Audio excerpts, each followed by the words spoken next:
meet you. Thanks for joining us. No problem. Thanks for having us.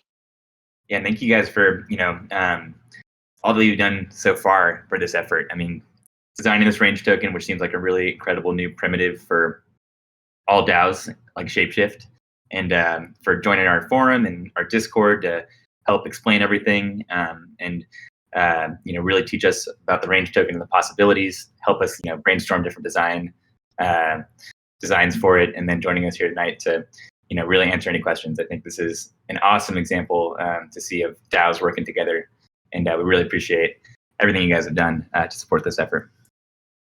Yeah, no problem at all. I mean, it's been pretty exciting, and I know the ShapeShift DAO is like relatively new, and there's been like a lot of engagement on these posts, so I've been happy to work on it. Awesome. So do we have what's the agenda for this call? Do you guys have kind of anything planned to walk us through the range token before we do open it up for just questions from the audience? Is Clayton on the call? There he is. Do you mind inviting Clayton and Hart up? Yeah, I just invited him. Thanks.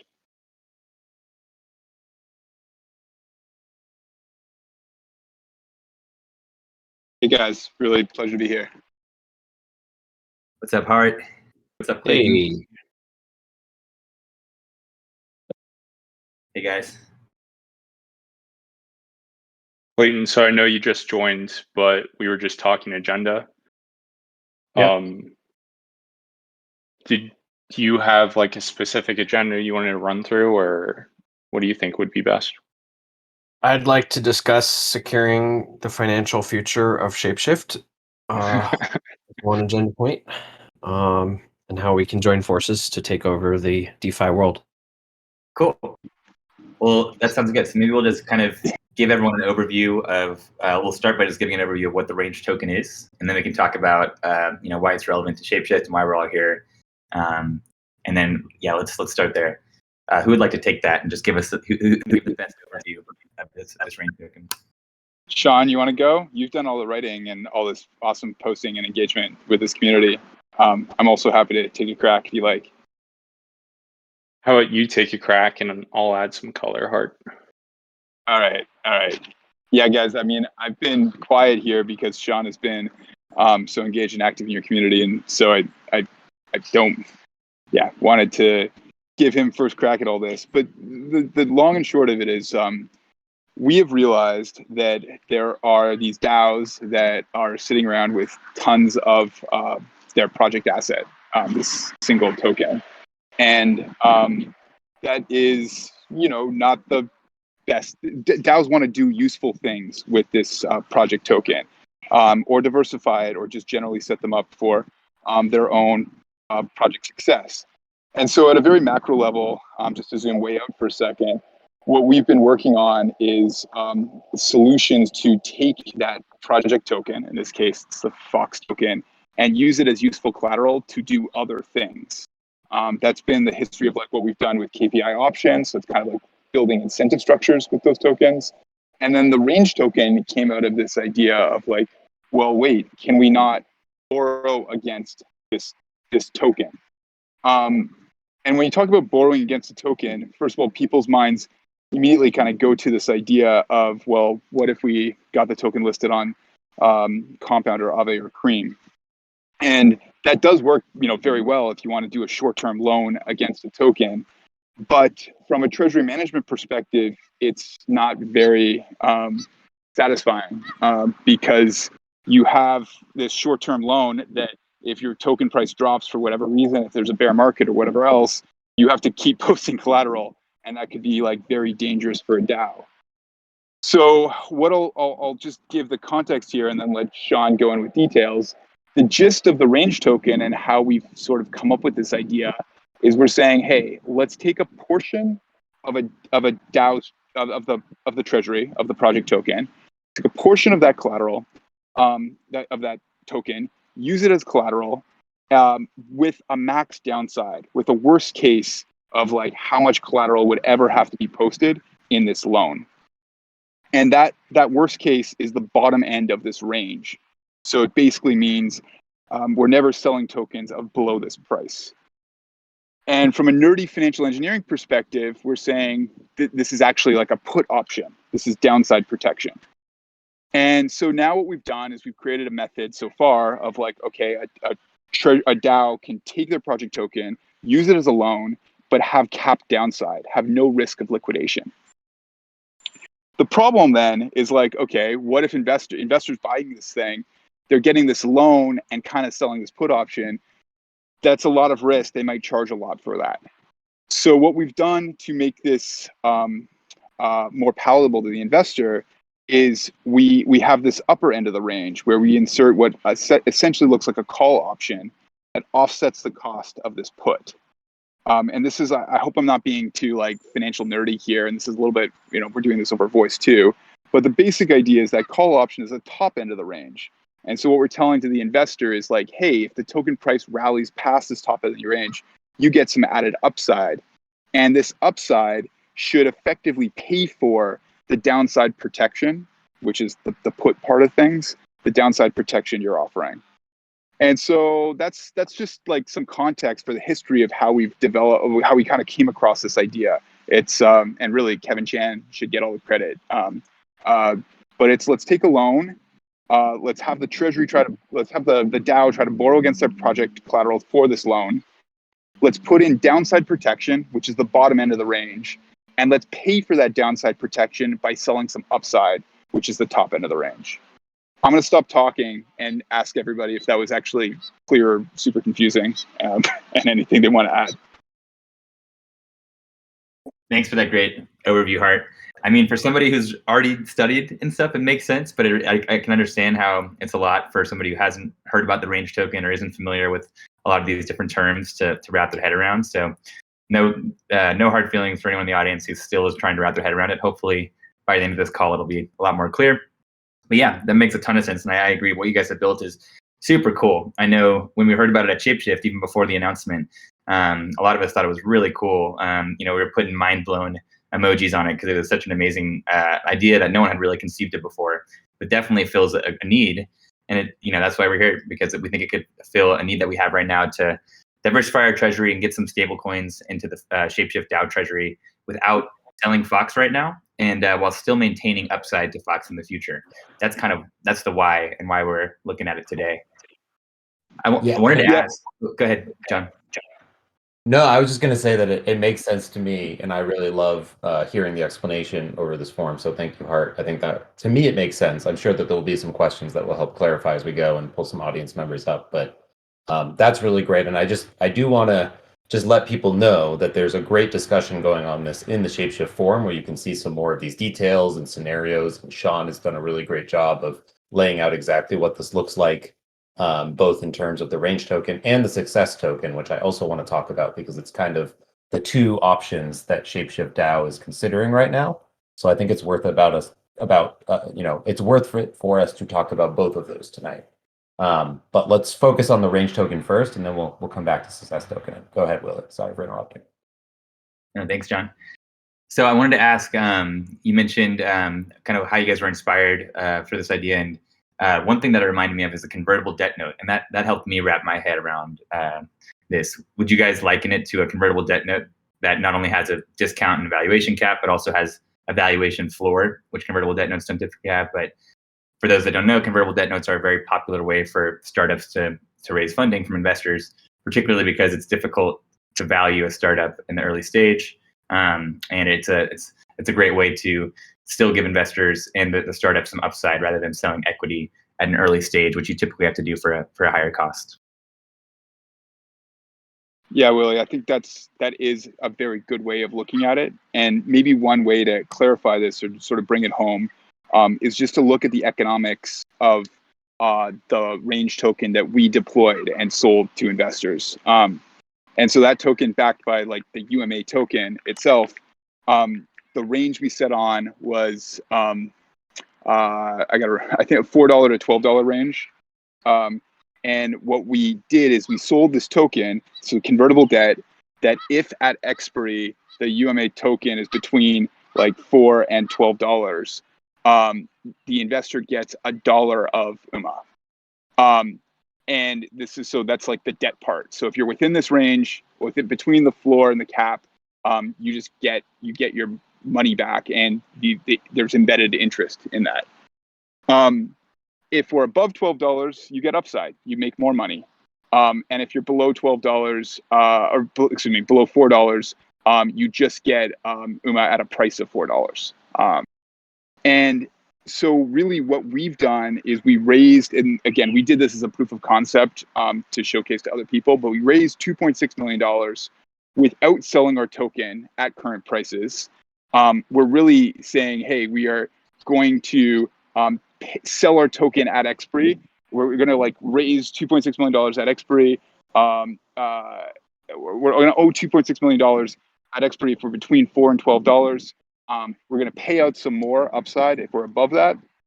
And we're going to actually not pay out any more if we're below that $4 price. And maybe that's also helpful just to drive this home. Yeah, I think the examples help a lot. And I think it'll help a lot if we can, once we dive into kind of the different parameters that we would have to decide if we were to do this and what that would look like for ShapeShift. I think that will help give everyone a really clear picture. But before we do that, I know Josh was one of the people who on our team who also helped kind of get this conversation started. And part of the inspiration was that we already have a lot of 65 full-time employees at ShapeShift, and as not including contractors. And it's one of my goals here is to make sure that as many of our current team members that are contributing to ShapeShift as W2 employees can continue contributing to the DAO after ShapeShift as a corporation has dissolved. And we actually have another talk tomorrow, 2 p.m. Mountain Time, to talk about what that will look like. But one piece of feedback that he's gotten is that some of the engineers, Josh is our engineering manager, and some of the engineers would prefer to be paid in stablecoin because they have bills that are denominated in fiat. And so that was some of the inspiration for this. And so that's one of the big benefits for the DAO, is that it enables us to take our treasury that right now is entirely Fox and basically diversify it and have some stablecoin that we can use to cover to reward contributors and to fund development and other expenses that we think will grow the ecosystem and make the rest of the ShapeShift treasury, the rest of the Fox and the treasury more valuable. So would you say there's any other benefits for a DAO to do this besides just diversifying the treasury? Yeah, no, I mean, I think you guys get it. You diversify your treasury without risk of liquidation. So it's sort of like this alchemy process where we convert the token into the stable coin without actually selling. Convert the Fox token into the stable coin without actually selling it right now, and that's kind of the goal. And this is not necessarily why you would this is still just the reason you would diversify, but crypto, as we know, goes in cycles. I am bullish right now, but I'm also reasonable, and I want to, I think an organization as large as a DAO would also just want to hedge their risks. And so essentially, since crypto is cyclical, you need to make sure that you are always maintaining that survival case, which is basically staying solvent and having a positive bank account, regardless of the price of your token, just because we know that the token prices will come and go. And so you need to make sure that even the most passionate people are eating. And then if you want to get even better off, you're, paying people well, et cetera. So to me, I always think of it just from that perspective of just making sure that the organization can survive kind of any season. And then this is just kind of a good compromise where you're not giving away the whole house in terms of your tokens to make sure you have that protection, but you're still making sure you have it. That's the way I look at it. Yeah, that's a really great point. Completely agree. John? Yeah, so that makes a lot of sense, and I definitely see the advantages of the range token. I think there were a couple kind of different ideas put forward in the various forum discussions, and hopefully we can maybe even discuss a little more here in a minute. But I'd like I'd love to contrast this a little bit now versus the success token, which was another UMA token that I think is a little bit newer. I mean, they're both pretty new, but and that one seems interesting too. And I think one advantage there, just from reading Sean's post that he made right before this, from my understanding, although I'd love to hear more from the UMA folks, is that the success token, one, it's generally, you can sell it a little bit closer to par. You don't necessarily sell it at a discount. It really is incentivized to be sold to people who are really in on the upside of the project. They're not as worried about the downside because it doesn't have the same kind of downside protection. And it also, as far as I understand, at least right now, it would take less collateralized Fox to raise the same amount of money. So like I kind of personally keep swaying back and forth. It's like I read about the range token and I'm like, oh, that's what the DAO should do. Then I read about the success token, I'm like, oh, that's what the DAO should do. And they both sound very interesting for different reasons. So I'd love a little more explanation from one of you on what the success token is and what the contrasts are for the audience with the range token. Yeah, sure. So, John, to jump in, I'd say like the success. So one way to think about it is who's your investor and what do they want to buy. So not from the DAO's perspective, but actually from the investor's perspective. So before we do that, though, let me tell you, like, let's go into what this success token thing is, and some context here. So if you think of a venture fund that wants to go and buy tokens from a DAO that's got a live project, the typical pattern of what they do is they go and try to buy tokens at a discount. And so this is like what the original proposal for Sushi Swap's financing was like. It's like they wanted to buy tokens at a 30% discount locked for 2 years. And that, to me, for a lot of reasons, that feels off, because like, why are you selling these venture capitalists these tokens at a discount? Just doesn't quite feel right. The success token came out of this idea. It's like, well, wait, what if we actually didn't sell them tokens at a discount, but instead offered them upside through a call option? So sort of embed a call option or a portion of a call option that only pays out if the project is successful, aka success. And this is something then that communities and DAOs, it feels more incentive aligned here, feels like a better incentive structure, because the investor isn't getting any discount unless things go really well for everybody. That's kind of the history of how we got here. And now to pause and say, okay, so these are different things. I'll answer actually one other nuance point. You talked about the collateralization of these things. The collateralization amount for the range token actually fully depends on where that bottom strike is set relative to the current market price. So you actually, like, the lower the range from current prices, the more over collateralized this thing is. So there's actually, we can maybe go into this on the forum posts, but you have control over how much collateral it takes to create these things. But leaving that aside, if we compare these two things, like, who wants one versus the other, and it's almost like looking at selling at issuing debt versus issuing equity is sort of one way to analyze or analogize this to traditional finance, where the range token is mostly a loan. There are some kind of hybrid components, or like this is the convertible debt part, but the range token looks more like a loan. The success token looks more like you are selling tokens. You're just locking them up for a while and offering some upside if things go well.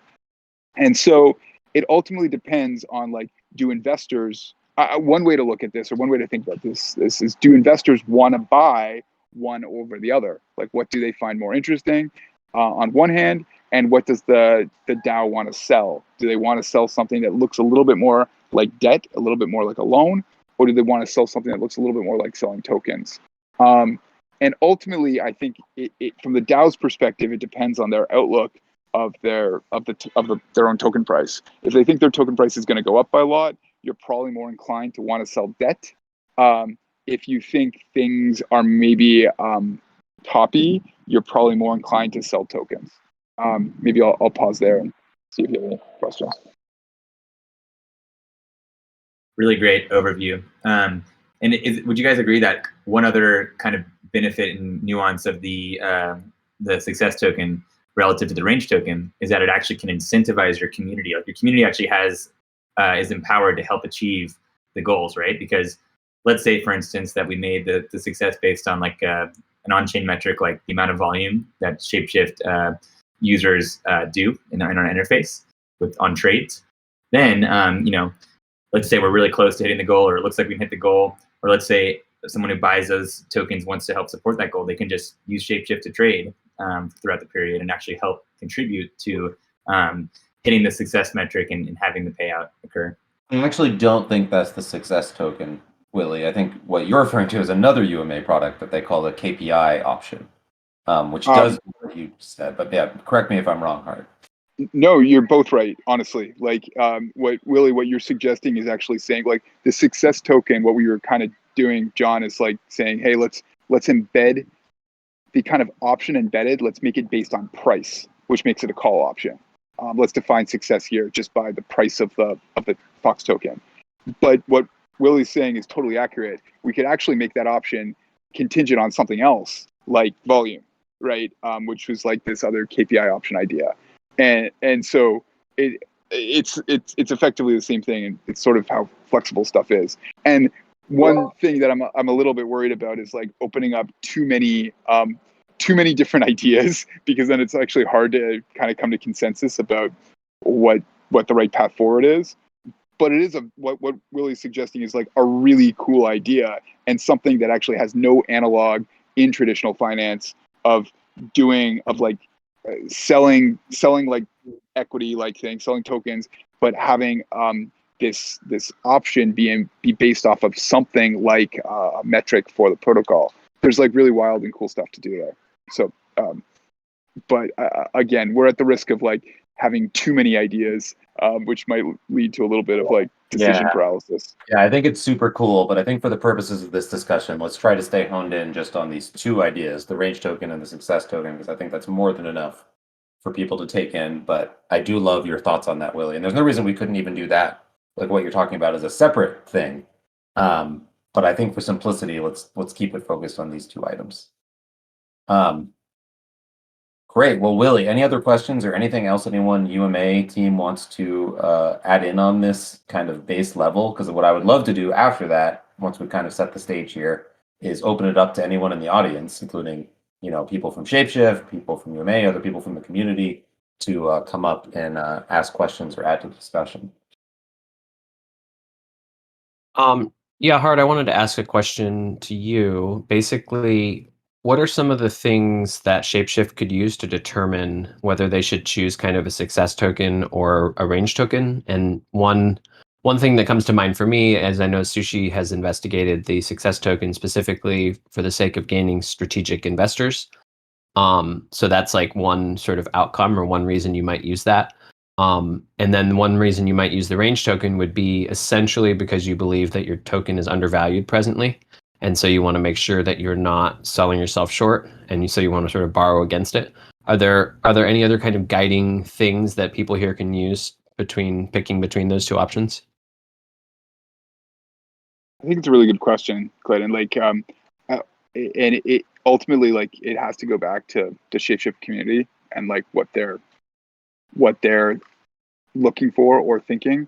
So, for example, Sushi very clearly wants to have some strategic venture capital like investors involved, and so for them, the VC tokens prefer the success token structure.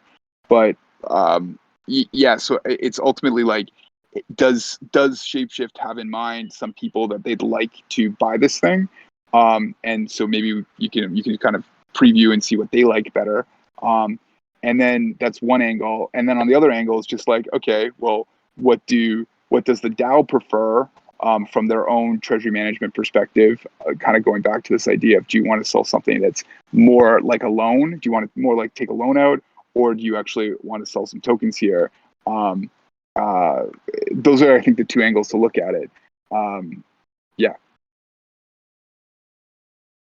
I really like your idea of maybe seeing if we get some feedback from potential buyers of this on which model they'd prefer, kind of designing two. And then once we have two really clear versions, opening up to both our community and potentially the external broader community to see just get some feedback before we just deploy it. I think it's a really cool idea.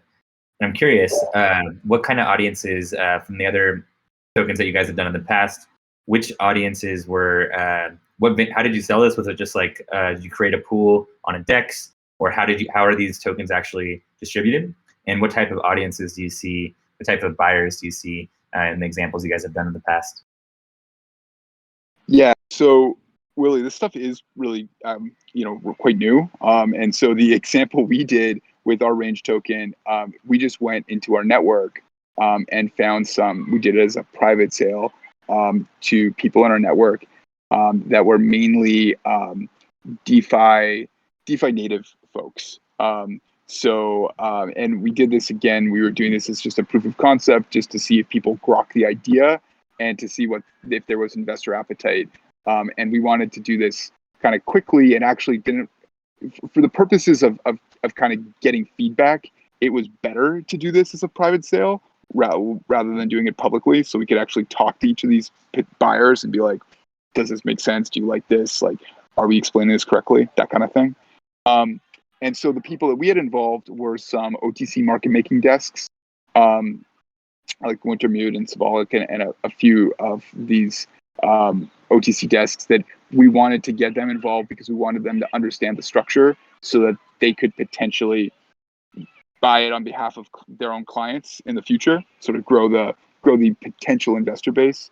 And then we had some venture funds like Blockchain Capital involved as well, and then some individuals in the space like Robert Leshner and a few other people, just to kind of get feedback from them. So that's how we did this structure for the range tokens. For the success tokens, I've talked about that. I mean, that's ongoing with the sushi community right now, but I've talked through the structure with Amy from Lightspeed, who is sort of leading that deal, which is a venture capital firm, and Jeff from Arca, which is kind of like a crypto investment fund, more like a hedge fund. They all get it. It's cool. So, in terms of a path forward, I'd sort of say one idea is that we go and we find an investor or a handful of investors that we kind of want to take like lead investors and say, hey, what do you like? Get feedback from them and structure it that way. The other idea that I think is a little bit more DeFi native is that we create one or both of the products. Like we can literally create both, the range token and success token, create them with terms that the ShapeShift community likes, and we put them up on something like Uniswap v3 and keep lowering the price until people start buying them, right? I kind of like do like an auction-like thing, which would be could be really cool too. Awesome. Thanks for explaining the options. And yeah, I'm definitely interested in, opening it up to the community. I might even be interested in checking out some of these tokens as well. And I'm sure some other community members feel the same. But I also think it would be great to potentially talk to some of these institutions and get their feedback on the two different token designs and whether they'd be interested. Do you think any of the funds that you guys worked with would be interested in looking at either or both of the tokens, ShapeShift tokens? Totally. I mean, I think that there's I think it could be kind of fun to go out there and be like, hey, what do you guys think of this? And do you have interest and all that? Again, I want to be clear, like, I don't look at like our job. We don't want Uma to be like a broker per se of this stuff. Like, that's not what we want to do, but this isn't brokering it. This is more like explaining the idea and educating people and sort of just drumming up interest, which I think is great. Yeah, I think for us, it's just getting that feedback to start. And, ShapeShift's kind of unique, obviously, in that we have been a centralized company for 7+ years. So we do actually have, a whole series of shareholders that, all of which will be Fox token holders, and they won't be shareholders once the centralized entity winds down. And so we could also get feedback from some of them, and some of them might also be interested, in basically getting more upside to Fox than they already have. So I think that would be another group that would be really cool to get feedback from, but also the wider community. And this is another one I go back and forth of, like, it might be cleaner and easier, just sell to some private parties and, be done with it and diversify the treasury that way. But it would be a lot cooler to do it in a more DeFi native way and let anyone participate. And again, I'm like, I keep kind of looking at these options as like, these are all so cool that I'm like torn and I kept having kind of, paralysis analysis a little bit because I feel like all these options are cool. One other thing to highlight with the DeFi native route is, John, I know you and I talked about this already a little bit, but like it's not only people participating by like buying these tokens, but potentially people could also like create their own range tokens backed by Fox and sell those. And you'd get like some cool market activity where you could see like, people that want to borrow against their Fox, how they would price these things. Yeah, and that's super cool. I don't know if you followed that part of the discussion, Willie, but it basically would mean in some ways that like anyone, if we did it that way, so like even ahead of call it like an Aave or a Compound or a Cream or one of these protocols adding Fox as a collateral asset, which I do hope to happen at one point, anyone could basically collateralize and basically take a loan out against their Fox in this manner if it was open in that way, which would be pretty cool. Can you walk me through that exactly? How this would enable you to basically take out a loan on your Fox? If I heard that correctly? Yeah, so it'd be basically the exact same mechanism as how the DAO would do it. So they would just lock their Fox tokens, mint some range tokens, and if there was like an active market already created, then they could conceivably sell that to like the public market.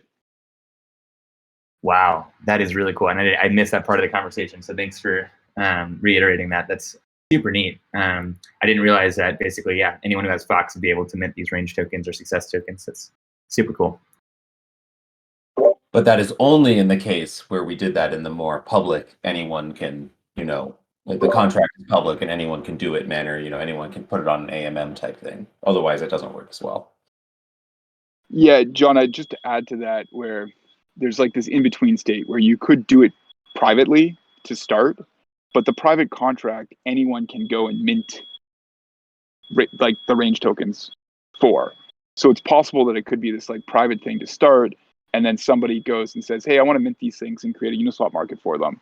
And they do that, and now all of a sudden there's like a public liquid market that lets anyone do that. So it could kind of migrate to being having a public market over time too. Awesome. Well, I'd love to go ahead, Clayton. Sorry.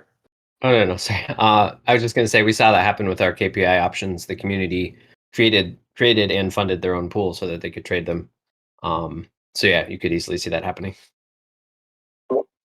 Very cool. All right. Well, I'd love, me and Willie could probably ask questions all night, but I'd love to open this up to the broader community. I saw we pulled up DeFi Spartan here. If you have a question, you want to start us off, and then invite anyone else in the audience. If you've got a question or anything to add to this discussion, please raise your hand, and we'll bring you up because I want to make sure that everyone that gets involved and can get their questions answered on this, especially as the DAO considers, the proposal around this.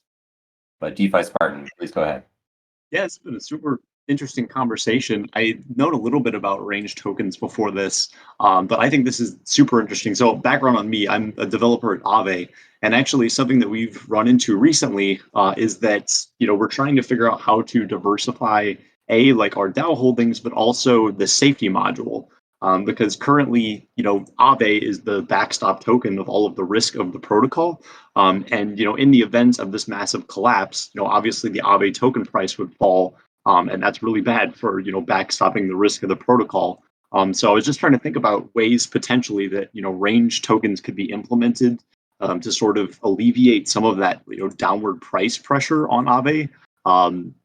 Just because I could see like a secondary market forming where people are essentially pricing the risk of Aave in these range tokens. So I'm curious if you guys had any thoughts on like how that could potentially work. Dude, that's super cool. Like that, and we should probably talk more separately too. But I think without it, I hadn't occurred to me, but that makes all the sense in the world. Where the safety module should take their Aave collateral and use up portion of it, or they should diversify it. Basically, you want to diversify it in other things so that it's just they don't have that correlation risk to like when bad things happen. The safety module, you don't want its value to go down. You want it to stay the same, right? So that is a really compelling idea, and I think 100% you can in kind of a DeFi native on-chain way take the collateral that's in there and put it into either one of these range token or success token structures and effectively like raise borrow against it or raise stable coins against it. That's really cool, man.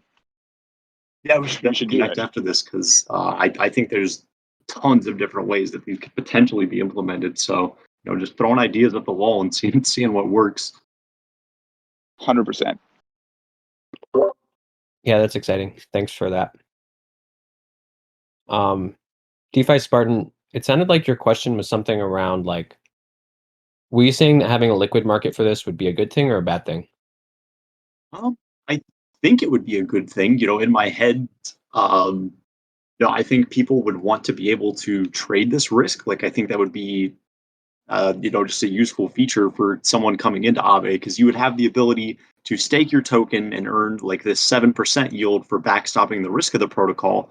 But you could also sort of like bet on the downfall, or some variation of that with range tokens. I'm still reading through the documentation, trying to catch myself up on this, but in my head, I see a way where like making this liquid would be a good thing for an Aave token holder coming in. Very cool. Well, thanks for popping up in here and asking that question, DeFi Spartan. Love Aave, love the protocol. Thanks for the work that you're doing. We certainly hope to see Fox as collateral on there one day as things progress. Sure. And find other ways to integrate actually Aave directly into ShapeShift and find other collaborations. But I want to make sure the rest of this convo that we do focus on the UMA token in relation to ShapeShift, because I just want to make sure other community members can get all their questions answered so we consider this proposal. So definitely connect outside of this, and sure we'd love to connect with you as well. Anyone else? I see some other shapeshifters in the audience and other people from the community. Anyone else have any questions they want to get answered? Because I think it's just important people get on the same page as we think about moving this forward. I'm going to invite Josh up here, even though he's not raising his hand, because he was the one who started this whole discussion. I don't know if he'll come up or not. But anyone else, please feel free to raise your hand. Or if not, Willie, maybe you have another question you want to throw out there for the moment.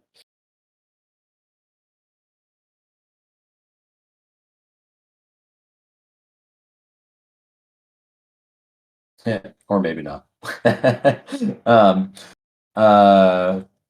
I guess UMA team, what are the other considerations, if anything, do you think we should consider as we're considering this this whole idea, or anything that hasn't been talked about that is worth the community thinking about? Oh, and I see we got Josh up here now, actually. So, Josh, I'd love to know if there's any open questions you had. You were definitely one of the ones pushing this whole idea, which I think was great. Or anything else that you have questions around this. Yeah, sure. Thanks for inviting me up. I was delayed there because I missed that big green bar that said accept the invite to come up on stage. So it took me a while to see that. So yeah, I think I'm super excited about this idea, and the DAO diversification I think is super important, as Willie kind of highlighted. And the specific question I had, you talk about Hart, you were talking about it being like a loan, right? The range token being like a loan. And I see the way you bake in an APR right into the what you sell it for. So you sell it at a discount, and if you're within that range, then you get $1 worth of the token, but you've bought it at a discount. So you've essentially earned interest during that time period from when you bought it to the expiry date. But the payback though is in Fox token, right? So you are kind of like setting up some future exposure because you're not paying back the loan in the amount that in the same token that you got it in.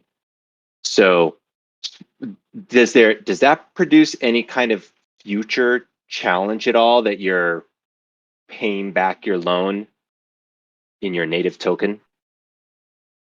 No, it's so you got this totally right, Josh. Like, you understand the structure, and I also understand the sort of weirdness, because we're used to paying back loans in dollars, right? And here we're saying, actually, wait, I'm paying back this loan in my project token by default. So the way I'd say it, like, from that perspective, you can think of this as sort of by default being a forward sale. But what I'd say is, like, imagine we flipped it around and said that you actually paid back this token in dollars, but then right at the moment you're supposed to pay the token back, you actually sold a bunch of your project token for those dollars. Well, then it's effectively the same as you paying it back in the project token. And you can do the same thing here too. You can't imagine that if you didn't want to sell your project tokens at that point, you could go and use the money you raised to buy your project token back, and then it's like you're paying it back in dollars. Does that make sense? It's sort of like we're just transposing one asset for the other, and it doesn't really change the risks, in my opinion. It's still a loan, but it's not exactly the way the traditional structure works. Yeah, I got it. I see what you mean about, well, you could just buy it back at that point too. I don't think that's, just thinking about what we would want to do, the method I'm leaning towards is, I like the idea. I mean, I think using the Fox tokens to be able to raise stable coins is important. So, and I like, it's like it doesn't create any sell pressure now because we're not selling the tokens. It does seem like it opens up to a little bit in the future, but the future, right, they'll be just more stable. We'll have more methods to diversify. So I think the whatever sell pressure it may introduce, it could possibly introduce in the future, is mitigated by everything that we'll do between now and then. I mean, Yeah, totally. One cool thing, if we did this in the kind of open DeFi way, is that if the token price was going well, I mean, in theory, maybe I'm getting too many layers deep here, the DAO could actually, sell another range token or another success token 6 months down the line or something, when this one has a year expiry, and actually buy back those original range tokens, or some portion of them, to buy back that Fox, without creating any sell pressure. That would be a mechanism. Yeah, John, totally. You can even imagine this just as like a concept of a roll, or like a rollover, where you could even just do this like the week of expiry of this thing, and you create another range token that's a year longer or whatever else it is, and you offer it up for exchange. So it's like, hey, exchange your soon to expire range token for this new one, and keep going.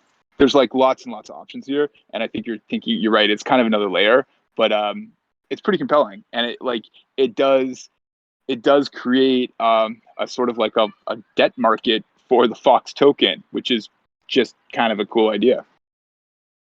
Yeah, so many possibilities here, and probably things we haven't even thought of yet.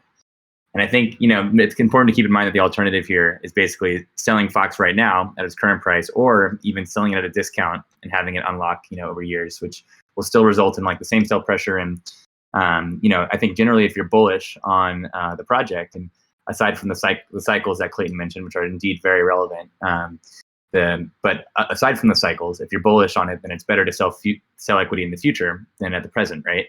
And it really reminds me a lot of these convertible debt notes, because what convertible debt notes are, it's the same thing, where it's a promise to sell equity in the future, and there's a bound range of what the price can be there.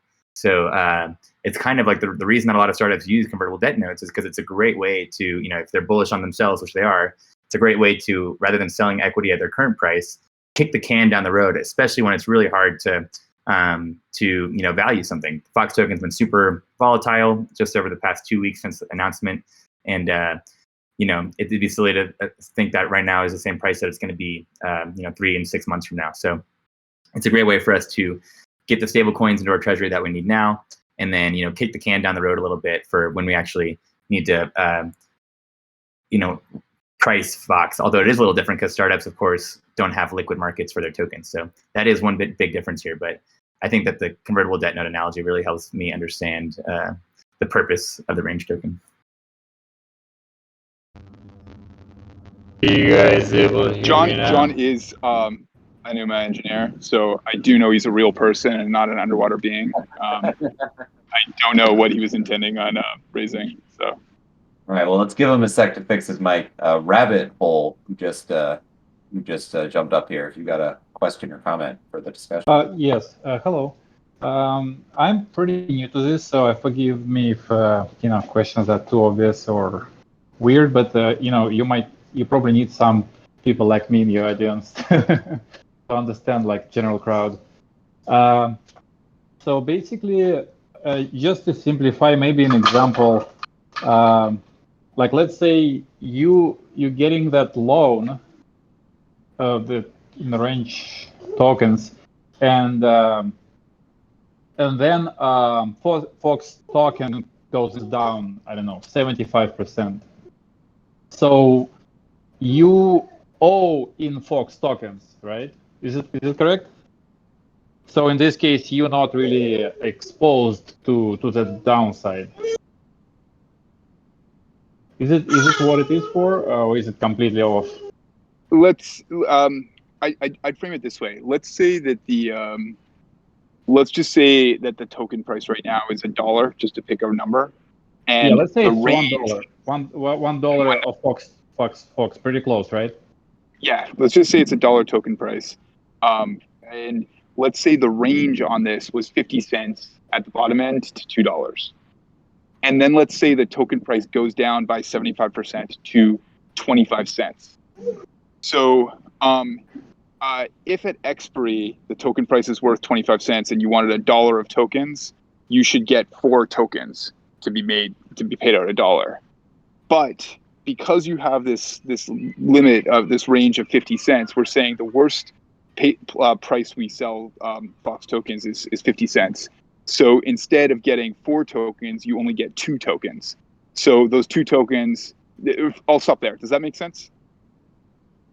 Yeah. And so we've got some spreadsheets. Frankly, if you want to really grok this, it's honestly best to play with a spreadsheet and think through this.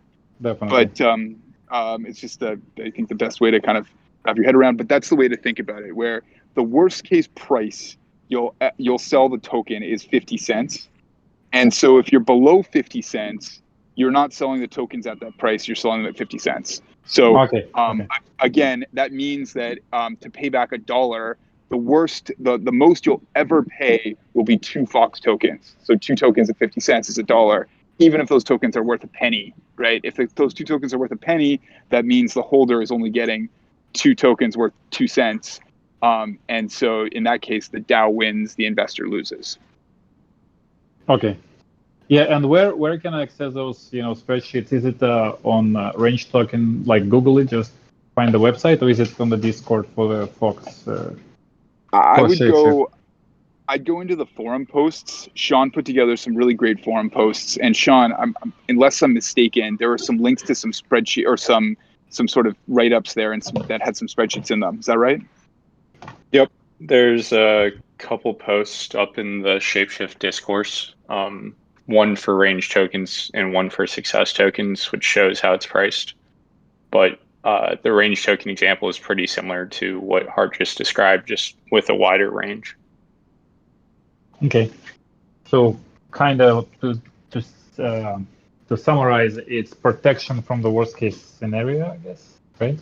So like limiting the downside. So yeah, limiting the investor downside because they're protected within the range. But beyond the range, like Hart described, like if it was lower than that 50% bound, 50 cents bound, the investor would still have exposure. Mm-hmm. All right. Yeah, I'll definitely read more on that. I appreciate it. No problem. I'd of course still encourage anyone in the audience who might have a question or another comment for this discussion or question about what we're talking about on the forum about this to raise your hand and come up and speak about it. Otherwise, either Josh, Willie, you got anything else you want to ask or add to this? Please go ahead. Yeah, I can stall. I'll see if anyone else wants to ask some questions. I think one thing, I don't know if we mentioned this, but one really cool thing about this is that, it's only less than 2 weeks since we've done this big announcement, and already, we're talking with another really cool DAO, Uma, about this partnership and working together on launching this. And I think it'll be really cool for the broader community if we do go forward with this, and we make this announcement, just to, help keep the momentum going, help keep ShapeShift DAO and Uma top of mind for the broader community, because so much stuff happening, it's hard to keep track of it. But people heard the announcement. Some people came and checked it out and got their airdrop. Some people stayed around and stuff. But it'd be great if in a couple more weeks we could come out there with another announcement about how we're working with Uma protocol to launch this token, and how another way that they can come get exposure or to Fox and participate in the community. So that's one other cool added benefit I see going forward with this. Yeah, I want to echo that. I'm the community lead. I do a lot of the communications at UMA, and I would be just very excited to be able to share this announcement, to work together on promoting it, and to generally create all kinds of excitement about breaking new ground in the in the DeFi fundraising space and working together. So just saying from our end, would be very enthusiastic and would want to really amplify the message and kind of the energy about it. We could make history too, right? What if this range token ends up being as significant or more significant as a convertible debt note was to startups, and Sure. ShapeShift one of the first projects after UMA to do this. Totally. Yeah. Yeah. Really the potential here is pretty huge. And even the way that we go through with selling it, I think will be kind of trailblazing, and is gonna demonstrate for other DAOs how to do it. So you guys will be kind of definitely setting a trend there. So I think it'd be pretty cool. On that note of selling it, there was the two different main ways proposed. One is go out and reach out to networks and try to find people who want to buy it OTC. And another was to experiment, which hasn't yet been done with range tokens, is to try some AMM pools. I totally think there's room to do both. And I think we could maybe designate certain amounts for each, so that if one gets gobbled up, at least we still have some room to experiment with the other. Yeah. You also need to, think a little bit about, I don't know how to dance around these topics exactly accurately, but if you're doing a public sale, that can attract the attention of certain parties that a private one wouldn't. So it sort of just depends on kind of where you guys are at in terms of your DAO. And then the other side of that is I absolutely agree, doing it sort of both would be awesome. I'm not sure how you could prevent a public sale from being gobbled up by anyone at all, though. But aside from that piece of it, I think doing both would be awesome. There's also options to stagger it. You could do an initial one to test the waters out in a certain way, and then do a subsequent one. Without wanting to overcomplicate it. Yeah, there's different options in that regard too. Yeah, it might be. I guess if you're going to do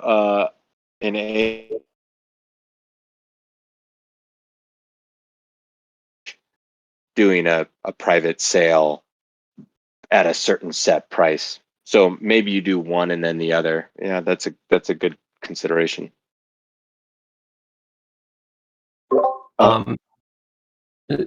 Sorry. So my understanding is that, and in a little while, is our superhuman kind of counterpart here, who's been helping kind of organize our relationship, and he had shared with us that governance-wise, what would potentially be the next step is to actually put some kind of proposal up on Boardroom, without wanting to without wanting to rush you guys at all. I'm just kind of curious, are you guys at the stage where you want maybe some help kind of hammering out details and putting something out there? What do you guys think is kind of the next stage with your community as far as moving along? Great question. So I definitely am eager to get this up to Boardroom and get this up to a formal proposal so that we can move this process forward. But I did like the other kind of intermediary steps that we discussed earlier of before it goes to Boardroom, I think it'd be great if we could have one clear spec that we're proposing. So the parameters is whether we're doing a range token or a success token, and the parameters decided.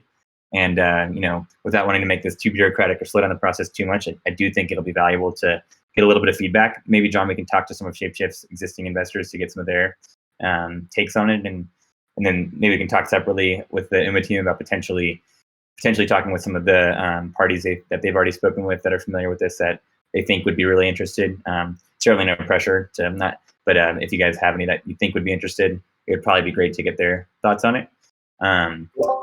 And I think we can target, trying to do that over the next week, so that next week we can have, clearly defined parameters and that we have gotten some feedback from potential investors on that we can then turn into a formalized proposal and move forward with. Great. And Sean put up those awesome proposals for you guys, but let us know if you need any help preparing materials to present to your shareholders and stuff. Yeah, and just to be clear again, the shareholders are just, they're a feedback group, but it's not like they have any say about which way this will or won't go. So it's really just about getting that wider feedback. And I agree with Willie of I also have gotten some feedback of even our own current ShapeShift employees who are still, employees for a number of months longer, are feeling, at times a little overwhelmed with how fast this stuff is moving, and while also trying to keep up with their day jobs that they still have. So I want to make sure that this on such an important proposal as this one, that really affects all DAO, all DAO participants, that we have enough time for feedback. So I would say my personal hope is to have a little more discussion over the next few days, and if all goes well, seeing it move to the next stage on Boardroom. Maybe as soon as this weekend or early next week. And then if that goes well, we could see a formal proposal, maybe by the end of next week. So I think that, again, the main kind of variables we still need to decide are, success token or range token, exactly what the parameters of those tokens are, and who what the likely method of sale and audience of that sale is. So I'm hoping over the next few days, over the course of this week, we kind of come to a decision on that at the forum, and hopefully this discussion today, for those who are listening, I know a lot of shapeshifters are listening, helps them form their opinion. So I'd really, again, encourage everyone, please post your feedback in the forum, because it's, that's the best way we're going to have to know what people prefer, and then kind of go from there. And then certainly UMA team, you all have been so helpful. So thank you again for that. And we will definitely let you know if we need help tweaking any of this. Scott, I know we just invited you up. If you got something to add to the discussion or a question to ask, please go ahead. I missed what I was going to say. I was just going to add that once we get to a point where it's either agreed upon and we want more feedback, the investor list that invest in the specific type of tokens in this type of structure, there is no shortage of individuals that we can go to. So I just wanted to put that out there. Yeah, no question. People we can get feedback from is not going to be an issue. I just want to make sure we get a good amount of feedback from, people who are either of the category of potential buyers or represent people who might be potential buyers, so that we make sure we're not designing something that no one is interested in. But I'm not particularly concerned about that. I think that there will be demand one way or another. We just want to make sure we do it right. It seems to me that it might be, rather than going to people and saying, here's these two options and there's all these different variables for these two options, if we actually put something together that is not set, like we're not dedicated to, but just to give the conversation some concrete, a stake in the ground on which, well, what happens if you move this number, and then seems to me that could be a more productive way to get feedback from people. Because, you give someone a blank canvas and they might just stare at it and just not be able to know what to think about it at all. Yeah, I think that is the plan, Josh. Yeah, and I think we already have a really good kind of template for start on some proposed parameters for the range token, and I think that there's some consensus forming around there. So definitely check those out in the forum if you haven't already, and weigh in your feedback and or support for the parameters that have been proposed.